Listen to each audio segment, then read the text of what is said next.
ನಮಸ್ಕಾರ ಗೆಳೆಯರಿ, stock market Kannada ಚಾನಲ್ಗೆ ಸ್ವಾಗತ ಸುಸ್ವಾಗತ. ಗೆಳೆಯರಿ, ವಿಡಿಯೋದಲ್ಲಿ ನಮ್ಮ ಮಾರ್ಕೆಟ್ಗೆ ಸಂಬಂಧಪಟ್ಟಂತೆ ಹಾಗೂ ಕೆಲವು ಸ್ಟಾಕ್ಗಳಿಗೆ ಸಂಬಂಧಪಟ್ಟಂತೆ, ಇನ್ನು ಟ್ರೇಡ್ ಡೀಲ್ಗೆ ಸಂಬಂಧಪಟ್ಟಂತೆ ಇವತ್ತು ಬಂದಂತಹ ಬ್ರೇಕಿಂಗ್ ಸುದ್ದಿಗಳನ್ನ ತಿಳ್ಕೊಳ್ಳೋಣ. ಜೊತೆಗೆ ನಾಳೆ ಒಂದು ಇಂಪಾರ್ಟೆಂಟ್ ಇವೆಂಟ್ ಇದೆ ಮಾರ್ಕೆಟ್ ನ ಮೇಲೆ ಇಂಪ್ಯಾಕ್ಟ್ ಮಾಡುವಂತದ್ದು. ಆ ಇವೆಂಟ್ ನ ಬಗ್ಗೆ ಕೂಡ ಒಂದಷ್ಟು ವಿಷಯವನ್ನ ತಿಳ್ಕೊಳ್ಳುವಂತ ಪ್ರಯತ್ನವನ್ನ ಮಾಡೋಣ. ಮೊದಲಿಗೆ ಡಿಸ್ಕ್ಲೇಮರ್ ಕೊಡ್ಲಿಕ್ಕೆ ಇಷ್ಟಪಡ್ತೀನಿ. ಇಲ್ಲಿ ಕವರ್ ಮಾಡ್ತಿರುವಂತ ಯಾವುದೇ ಸ್ಟಾಕ್ ಅನ್ನು ಕೂಡ ರೆಕಮೆಂಡ್ ಮಾಡ್ತಿಲ್ಲ. ನೀವು ಫರ್ದರ್ ಸ್ಟಡಿ ಮೆಡಿಟೇಷನ್ ತಗೊಳ್ಬಹುದು. ಆಸ್ ಎಜುಕೇಶನಲ್ ಪರ್ಪಸ್ ನಾನು ವಿಡಿಯೋವನ್ನು ಮಾತಾಡ್ತಾ ಇದ್ದೀನಿ. ಹಾಗೆ ಡಿಸ್ಕ್ರಿಪ್ಷನ್ ಅಲ್ಲಿ ಅಕೌಂಟ್ ಓಪನಿಂಗ್ ಲಿಂಕ್ ಇದೆ, ಅಕೌಂಟ್ ಅನ್ನು ಓಪನ್ ಮಾಡ್ಕೊಳ್ಬಹುದು. ಹಾಗೆ ಇನ್ವೆಸ್ಟ್ಮೆಂಟ್ ಗೆ ಸಂಬಂಧಪಟ್ಟಂತೆ ನಿಮ್ಗೆ ಏನಾದರೂ ಸಪೋರ್ಟ್ ಬೇಕು ಅಂತಂದ್ರೆ ಈ ನಂಬರ್ಗಳ ಮೂಲಕ ಕಾಂಟ್ಯಾಕ್ಟ್ ಮಾಡಬಹುದು. ಇಲ್ಲಿ ಮೆನ್ಷನ್ ಮಾಡಿರುವಂತಹ ಎಲ್ಲ ಸರ್ವಿಸಸ್ ನಮ್ಮ ಮೂಲಕ ಸಿಗುತ್ತೆ. ಬಟ್ ಕಂಡೀಷನ್ ಒಂದೇ, ಅಕೌಂಟ್ ನಮ್ಮ ಮೂಲಕ ಓಪನ್ ಆಗಿರಬೇಕು. ಹಾಗಾಗಿ ಅಕೌಂಟ್ ಓಪನ್ ಮಾಡ್ಕೊಳ್ಳಿ, ಕಾಂಟ್ಯಾಕ್ಟ್ ಮಾಡಿ. ಕ್ಲಿಯರ್? ನಾಳೆ ನಮ್ಮ ಮಾರ್ಕೆಟ್ಗೆ ಒಂದು ಇಂಪಾರ್ಟೆಂಟ್ ಡೇ ಅಂತಾನೆ ಹೇಳ್ಬೋದು. RBI MPC ಮೀಟ್ ಇದೆ. ಈಗಾಗಲೇ ನಿನ್ನೆಯಿಂದಾನೆ ಮೀಟಿಂಗ್ ಸ್ಟಾರ್ಟ್ ಆಗಿತ್ತು. ನಿನ್ನೆ ಇವತ್ತು ಮೀಟಿಂಗ್ ಆದ್ಮೇಲೆ ನಾಳೆ ಬೆಳಗ್ಗೆ ಇದರ ಔಟ್ಕಮ್ ಬರುತ್ತೆ. ಟೈಮ್ ಕೂಡ ನೋಡಬಹುದು. Will be revealed at 10 AM. ಹಾಗಾದ್ರೆ ಎಕ್ಸ್ಪೆಕ್ಟೇಷನ್ಸ್ ಏನಿದೆ ನೋಡಬಹುದು. Economists and financial analysts widely anticipate a status quo on the repo rate at this meeting.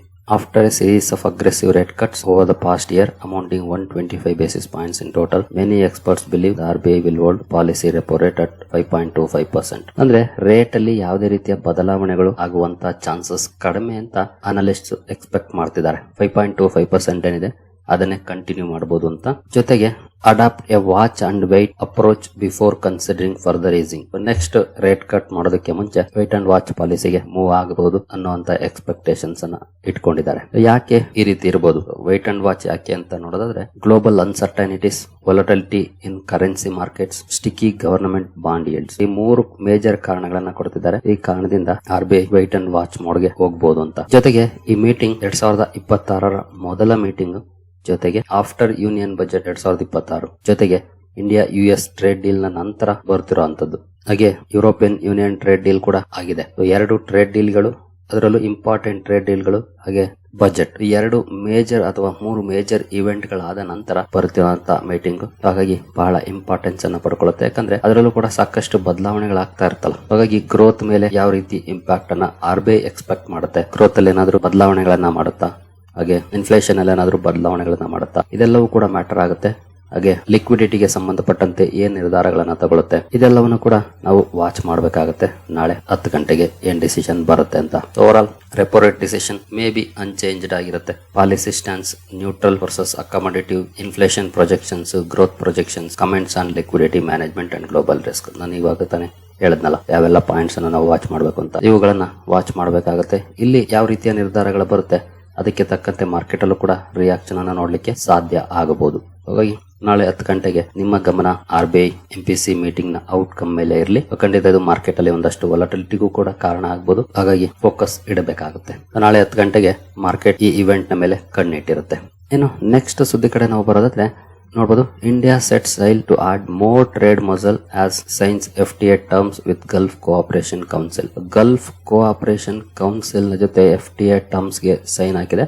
ಅಂದ್ರೆ ಇದು ಟ್ರೇಡ್ ಡೀಲ್ ಅಲ್ಲ, ಟ್ರೇಡ್ ಡೀಲ್ ಮಾಡ್ಕೊಳ್ಳಿಕ್ಕೆ ಡಿಸ್ಕಷನ್ ಸ್ಟಾರ್ಟ್ ಆಗ್ತಾ ಇದೆ. ನೋಡಬಹುದು. Terms of reference for a free trade agreement, FTA ಗೆ terms of reference ಸಹಿ ಹಾಕಿದ್ದೇವೆ GCC ಕಂಟ್ರೀಸ್ ಜೊತೆ. GCC ಕಂಟ್ರಿ ಅಂದ್ರೆ ನೀವು ಇಲ್ಲಿ ನೋಡಬಹುದು, Gulf Cooperation council include 6 countries, 6 ದೇಶಗಳು ಇದರಲ್ಲಿ ಬರುತ್ತವೆ. ಅದರಲ್ಲಿ Saudi Arabia, United Arab Emirates, Qatar, Kuwait, Oman and Bahrain. ಈ 5 ದೇಶಗಳು ಬರುತ್ತೆ. ಈ 5 ದೇಶಗಳ ಜೊತೆ FTA ಮಾಡ್ಕೊಳ್ಳಿಕ್ಕೆ ಟರ್ಮ್ಸ್ ಆಫ್ ರೆಫರೆನ್ಸ್ ಗೆ ಸಹಿ ಹಾಕಿದೆ ಇವತ್ತು ಭಾರತ. ಈಗ ಡಿಸ್ಕಷನ್ ಸ್ಟಾರ್ಟ್ ಆಗುತ್ತೆ. ಡಿಸ್ಕಷನ್ ಸ್ಟಾರ್ಟ್ ಆಗಿ ಮುಂದೆ FTA ಕೂಡ ಆಗುತ್ತೆ ಇವತ್ತಲ್ಲ ನಾಳೆ. ಇಲ್ಲಿ ಎಕ್ಸ್ಪೋರ್ಟ್ ಇಂಪೋರ್ಟ್ ನೋಡಬಹುದು. ಬಹ್ರೈನ್ಗೆ ಭಾರತ ಎಕ್ಸ್ಪೋರ್ಟ್ ಮಾಡ್ತಿರೋದು $0.79 billion worth of goods. Import ಮಾಡ್ಕೊಳ್ತಿರೋದು 0.84 ಬಿಲಿಯನ್, ಅಂದ್ರೆ ಬಿಲೋ 1 ಬಿಲಿಯನ್ ಇದೆ ಇಂಪೋರ್ಟ್ ಎಕ್ಸ್ಪೋರ್ಟ್ ಎರಡು ಕೂಡ ಬಹ್ರೈನ್ಗೆ. ಕುವೈತ್ಗೆ $0.93 ಬಿಲಿಯನ್ ವರ್ತ್ ಆಫ್ ಗುಡ್ಸ್ ಅನ್ನ ಎಕ್ಸ್ಪೋರ್ಟ್ ಮಾಡ್ತಿದೆ ಭಾರತ. ಇಂಪೋರ್ಟ್ ಮಾಡ್ಕೊಳ್ತಿರೋದು $8.28 ಬಿಲಿಯನ್ ಇದೆ. ಒಮನ್ಗೆ $4 ಬಿಲಿಯನ್ ಇದೆ ಎಕ್ಸ್ಪೋರ್ಟ್ಸ್. ಇಂಪೋರ್ಟ್ $6.5 ಬಿಲಿಯನ್ ಇದೆ. ಕತಾರ್ಗೆ $1.68 ಬಿಲಿಯನ್ ವರ್ತ್ ಎಕ್ಸ್ಪೋರ್ಟ್ ಮಾಡಿದ್ರೆ ಇಂಪೋರ್ಟ್ ಮಾಡ್ಕೊಳ್ತಿರೋದು ನಿಯರ್ಲಿ $12.5 ಬಿಲಿಯನ್. ಸೌದಿ ಅರೇಬಿಯಾಗೆ ನಿಯರ್ಲಿ $12 ಬಿಲಿಯನ್ ಎಕ್ಸ್ಪೋರ್ಟ್ ಮಾಡಿದ್ರೆ $30 ಬಿಲಿಯನ್ ಇಂಪೋರ್ಟ್ ಮಾಡ್ಕೊಳ್ತಿದೀವಿ. UAE ಗೆ $36.63 ಬಿಲಿಯನ್ ಎಕ್ಸ್ಪೋರ್ಟ್ ಮಾಡಿದ್ರೆ $63.4 ಬಿಲಿಯನ್ ಇಂಪೋರ್ಟ್ ಮಾಡ್ಕೊಳ್ತಿದೀವಿ.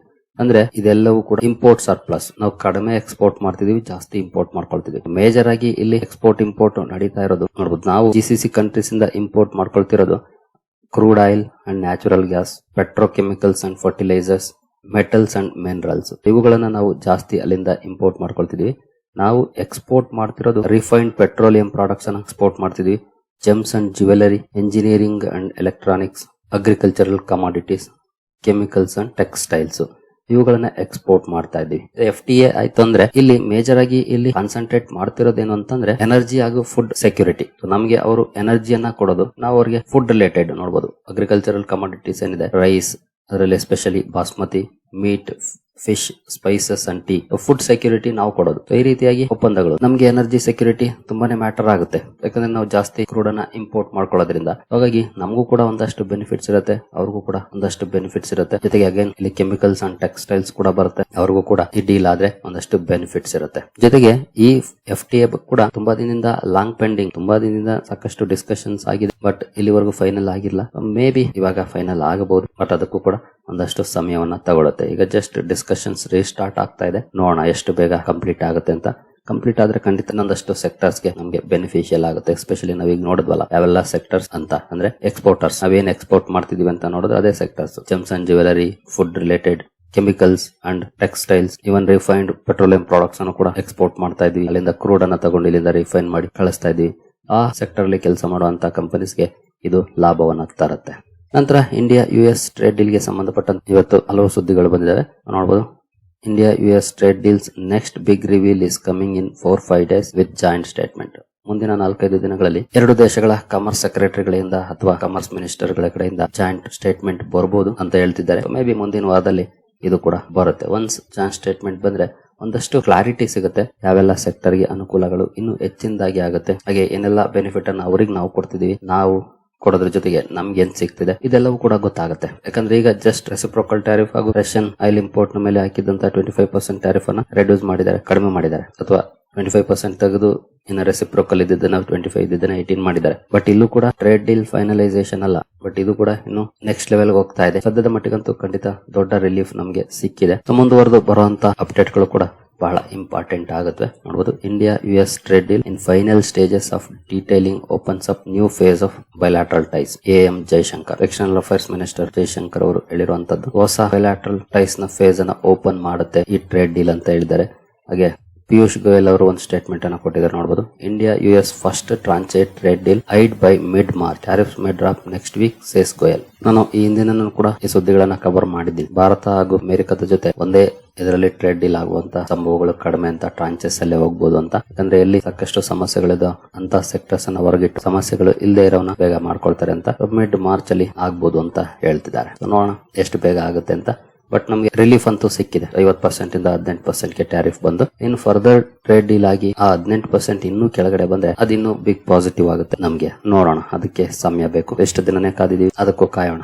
ಇನ್ನು ಸೆಬಿ ಚೀಫ್ ತುಹಿನ್ ಕಾಂತ್ ಪಾಂಡೆ ಅವರ ಕಡೆಯಿಂದ ಒಂದು ಅಪ್ಡೇಟ್ ಬಂದಿದೆ. ನೋಡಬಹುದು, no immediate steps plan to regulate equity derivative. Equity derivative ಗೆ ಸಂಬಂಧಪಟ್ಟಂತೆ ಇತ್ತೀಚೆಗೆ ಸಾಕಷ್ಟು ಸುದ್ದಿಗಳನ್ನ ನೋಡಿದ್ವಿ. ಕಟ್ ಮಾಡಬೇಕು ಅಲ್ಲಿನ ಆಕ್ಟಿವಿಟೀಸ್ ಅನ್ನ ಅಂತ ಸಾಕಷ್ಟು ಕರ್ಬ್ಸ್ ಅನ್ನ ಸೆಬಿ ಹಾಗೂ ಸರ್ಕಾರ ತಗೊಳ್ತಾ ಇದೆ.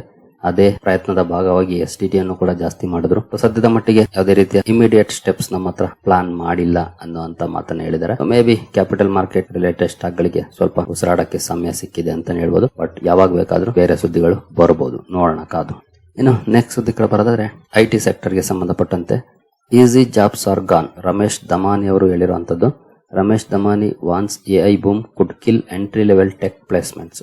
ಎಂಟ್ರಿ ಲೆವೆಲ್ ಜಾಬ್ಸ್ ಏನಿರ್ತಾ ಇತ್ತು ಇಷ್ಟು ದಿನ, ಅದನ್ನ AI ಈಸಿಯಾಗಿ ಕಿತ್ಕೊಳ್ಬಹುದು ಅನ್ನೋಂತ ಮಾತನ್ನ ಹೇಳಿದರೆ ಮೇ ಬಿ ಇದು ಸತ್ಯ ಕೂಡ. ಯಾಕಂದ್ರೆ ಇತ್ತೀಚೆಗೆ ಆಗ್ತಿರುವಂತ ಡೆವಲಪ್ಮೆಂಟ್ಸ್ ಹಂಗೆ ಇದೆ AI ಅಲ್ಲಿ. ಹಾಗಾಗಿ ಕೆಲಸ ಹುಡುಕುವಂತವರು ಖಂಡಿತ ತಮ್ಮ ಸ್ಕಿಲ್ ಸೆಟ್ ಅನ್ನ ಟಾಪ್ ಅಲ್ಲಿ ಇಟ್ಕೊಳ್ಬೇಕಾಗಿದೆ. ಕೆಲಸ ಬೇಕು ಅಂದ್ರೆ ಸ್ಕಿಲ್ ಇಂಪ್ರೂವ್ಮೆಂಟ್ ಕಡೆ ಗಮನವನ್ನು ಕೊಡಬೇಕು.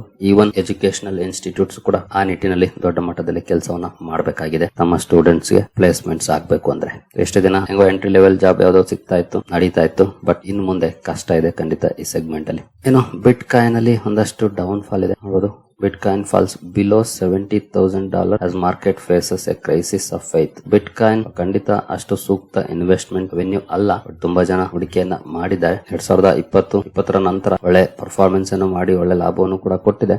ಬಟ್ ನಾವು ಶೇರ್ ಮಾರ್ಕೆಟ್ ಅಲ್ಲಿ ಇನ್ವೆಸ್ಟ್ ಮಾಡಿದಾಗಲ್ಲ. ಯಾಕಂದ್ರೆ ಶೇರ್ ಮಾರ್ಕೆಟ್ ಅಲ್ಲಿ ಯಾವ್ದಾದ್ರು ಕಂಪನಿಯಲ್ಲಿ ಹೂಡಿಕೆ ಮಾಡ್ತೀವಿ ಅಂದ್ರೆ ಆ ಕಂಪನಿಯ ಹಿಂದೆ ಬಿಸ್ನೆಸ್ ಇರುತ್ತೆ. ಆ ಬಿಸ್ನೆಸ್ ಗ್ರೋ ಆದ್ರೆ ಶೇರ್ ಪ್ರೈಸ್ ಅಪ್ರಿಶಿಯೇಟ್ ಆಗುತ್ತೆ. ಬಟ್ ಇಲ್ಲಿ ಯಾವುದೇ ರೀತಿಯ ಬಿಸ್ನೆಸ್ ಇಲ್ಲ ಇದರಿಂದ. ಹಾಗಾಗಿ ಇದನ್ನ ಹೆಂಗೆ ಅಳತೆ ಮಾಡೋದು ಗೊತ್ತಿಲ್ಲ. ಸುಮ್ಮನೆ ಸ್ಪೆಕ್ಯುಲೇಷನ್ ಮೇಲೆ ಹೋಗ್ತಾ ಇದೆ ಮೇಲೆ ಪರ್ಫಾರ್ಮೆನ್ಸ್. ಹಾಗಾಗಿ ಇದೇನು ಅಷ್ಟು ಸೂಕ್ತವಾದ ಇನ್ವೆಸ್ಟ್ಮೆಂಟ್ ಅವೆನ್ಯೂ ಅಲ್ಲ. ಬಟ್ ನಿಮ್ಮ ರಿಸ್ಕ್ ತಕ್ಕಂತೆ ನೀವು ಡಿಸಿಷನ್ ತಗೊಳ್ಬಹುದು. ನಾನಂತೂ ಬಿಟ್ಕಾಯಿನ್ ಅಲ್ಲಿ ಹೂಡಿಕೆ ಮಾಡಿದ್ದೀನಿ. ಎಷ್ಟು ಮಾಡಿದ್ದೀನಿ ಅಂತ ಗೊತ್ತಾ? 1,000 ರೂಪಾಯಿ.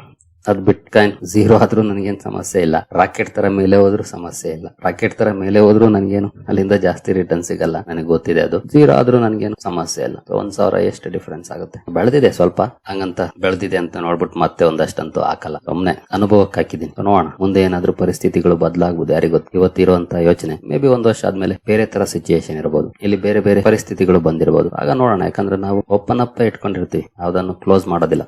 ಆಪ್ಷನ್ ಸದ್ಯದ ಮಟ್ಟಿಗಂತ ನಾನು ದೂರನೇ ಇರ್ತೀನಿ. ನಾನು ಹೇಳದ್ನಲ್ಲ ಅಷ್ಟೇ ನಾನು ಹಾಕಿರೋದು. ಅದು ತುಂಬಾನೇ ಹಿಂದೆ ಅಷ್ಟನ್ನೇ ಇಟ್ಕೊಂಡಿದ್ದೀನಿ. ಹಾಗೆ ನಾನಿಲ್ಲಿ ಹಾಕಿರೋದು 1,000 ಲರ್ನಿಂಗ್ ಆಗಿ, ಅರ್ನಿಂಗ್ ಆಗಿ ಅಲ್ಲ. ಅರ್ನಿಂಗ್ ಆಗಿ ಹಾಕೋದಾದ್ರೆ ಜಾಸ್ತಿ ಆಗ್ತಿದ್ದೆ. ಬಟ್ ಲರ್ನಿಂಗ್ ಆಗಿ ಹಾಕಿರೋದು. ಹಾಗಾಗಿ ನಾನು ಫೀಸ್ ಕೊಡ್ತಾ ಇದ್ದೀನಿ 1,000 ಅಷ್ಟೇ. ಹಂಗಂತ್ಕೊಂಡು ಹಾಕಿದ್ದೀನಿ. ಸರಿ ಗೆಳೆಯರಿ, ಈ ಎಲ್ಲ ಅಪ್ಡೇಟ್ಸ್ ನಿಮಗೆ ಇಷ್ಟ ಆಗಿದೆ ಅನ್ಕೊಳ್ತೀನಿ. ಹಾಗೆ ಅಕೌಂಟ್ ಓಪನಿಂಗ್ ಲಿಂಕ್ ಡಿಸ್ಕ್ರಿಪ್ಷನ್ ಅಲ್ಲಿ ಇದೆ. ಅಕೌಂಟ್ ಅನ್ನು ಓಪನ್ ಮಾಡ್ಕೊಳ್ಬಹುದು. ಮುಂದಿನ ವಿಡಿಯೋದಲ್ಲಿ ಸಿಗೋಣ. ಅಲ್ಲಿವರೆಗೂ ಜೈ ಹಿಂದ್, ಜೈ ಕರ್ನಾಟಕ.